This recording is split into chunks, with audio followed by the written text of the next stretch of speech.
நிலையான புகழுக்குரிய தூய்மை மிகு நற்கருணைக்கு எல்லா காலமும் ஆராதனையும் புகழும் ஆட்சியும் உண்டாக கடவது.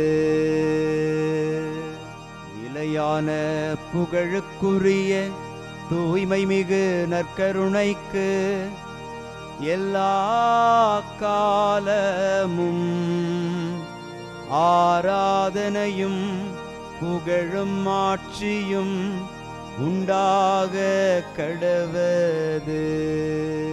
நிலையான புகழுக்குரிய தூய்மை மிகு நற்கருணைக்கு எல்லா காலமும் ஆராதனையும் புகழும் ஆட்சியும் உண்டாக கடவது.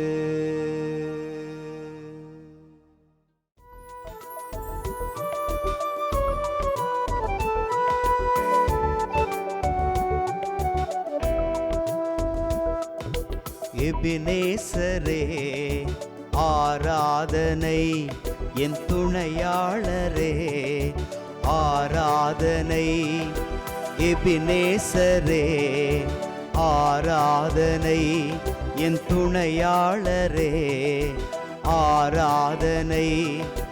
மறப்பேனோ உமது அன்பை, மறப்பேனோ உமது அன்பை. மண்டியிடுவேன் உன் பாதத்திலே, மண்டியிடுவேன் உன் பாதத்திலே. ஆண்டவருக்குள் பிரியமான சகோதர சகோதரிகளே, இன்று ஆகஸ்ட் மாதம் 2ஆம் தேதி சனிக்கிழமை.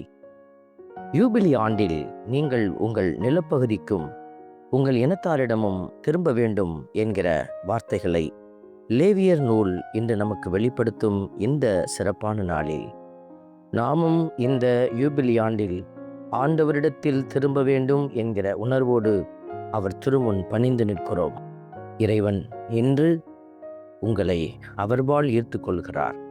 அவரிடம் திரும்ப வேண்டும் என்கிற உணர்வோடு வந்திருக்கிற உங்களை அவர் ஆசீர்வதித்து ஏற்றுக்கொள்கிறார். நன்றியோடு துதித்து பாடுவோம்.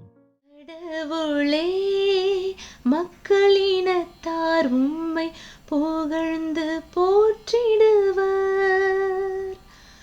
கடவுளே, மக்களினத்தார் உம்மை புகழ்ந்து போற்றிடுவர். இன்று திருப்பாடல் 67 நமக்கு அருளப்பட்டிருக்கிறது. கடவுளே, மக்களினத்தார் உம்மை புகழ்ந்து போற்றிடுவர் என்கிற வார்த்தைகளை வாசிக்கிற போது, கடவுள் ஒரு இனத்தாருக்கு உரியவர் அல்ல, எல்லோருக்கும் அவர் உரியவராயிருக்கிறார். ஆகவே எல்லா மக்களினத்தாரையும் ஒன்று சேர்க்கவும் தம்பால் ஈர்த்து கொள்ளவும் அவர் ஆர்வத்தோடு செயலாற்றுகிறார். இந்த நல்ல தெய்வத்தை நாமும் அதே உணர்வுடன் பாடி புகழ்ந்து ஆராதிப்போம்.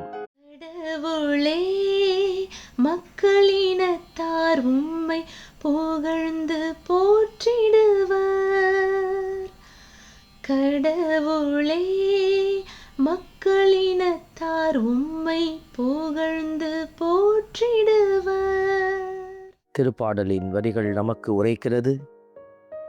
உம் திருமுக ஒளியை எம்மீது வீசுவீராக, அப்பொழுது உலகம் உமது வழியை அறிந்து கொள்ளும் என்கிற வார்த்தைகளை நாம் கேட்கிற போது, மக்கள் ஆண்டவருடைய வழியை அறிந்தால் மட்டுமே அவர்கள் மீட்படைய முடியும். அவருடைய வழியை அறிந்து கொண்டால் மட்டும் போதாது, அந்த வழியில் அவர்கள் நடந்து செல்ல வேண்டும். அதற்கு ஆண்டவர் அவரது திருமுக ஒளியை நம்மீது வீச வேண்டும். இந்த நல்ல உணர்வை உணர்ந்தவர்களாக, ஆண்டவரே உமது திருமுக ஒளியை எம்மீது வீசும் என்று உணர்ந்து பாடி துதிப்போம்.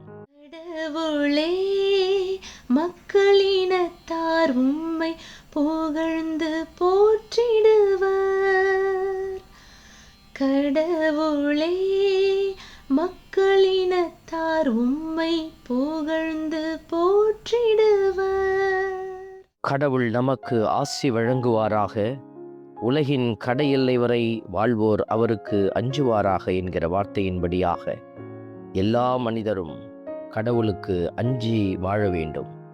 கடவுள் என்று நாம் சொல்லுகிற பொழுது உண்மைக்கும் நீதிக்கும் நேர்மைக்கும் நாம் அஞ்சி வாழ்கிற போது கடவுள் நம்மை ஆசீர்வதிக்கிறார். அவருடைய ஆசீர்வாத கிருபை நம்மை தொடர்ந்து வழிநடத்தி கொண்டே இருக்கிறது. அவரை சார்ந்த பிள்ளைகள் யார் என்பதை அவர்கள் வாழ்வியல் தலங்களிலிருந்து தான் ஆண்டவர் அறிந்து கொள்கிறார். இதை உணர்ந்தவர்களாக நாமும் ஆண்டவருக்குள் பயணித்து அவரை மகிமைப்படுத்த மன்றாடுவோம்.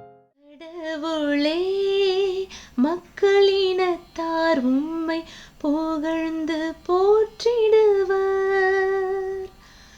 கடவுளே, மக்களினத்தார் உம்மை புகழ்ந்து போற்றிடுவர். அன்பின் பரமபிதாவே, நன்றியோடு உம்மை துதிக்கிறோம், உம்மை ஸ்தோத்தரிக்கிறோம், உம்மை ஆராதிக்கிறோம், நன்றி செலுத்துகிறோம். நீதியின் பொருட்டு துன்புறுத்தப்படுவோர் பேறு பெற்றோர், ஏனெனில் விண்ணரசு அவர்களுக்குரியது என்று சொன்னீர். நாங்களும் உண்மைக்காக நீதிக்காக போராடி இன்னுயிரை ஈந்தாலும் உம்முடைய அருளை இழந்து விடாமல் இருக்க எங்களுக்கு உதவி புரியும். இயேசுவின் கரங்களில் எங்களை ஒப்பு கொடுத்து செபிக்கிறோம். ஆமென். வல்ல இறைவன் தந்தை, மகன், தூய ஆவியார் உங்களையும் உங்கள் குடும்பத்தையும் நிறைவாய் ஆசீர்வதிப்பாராக. ஆமென்.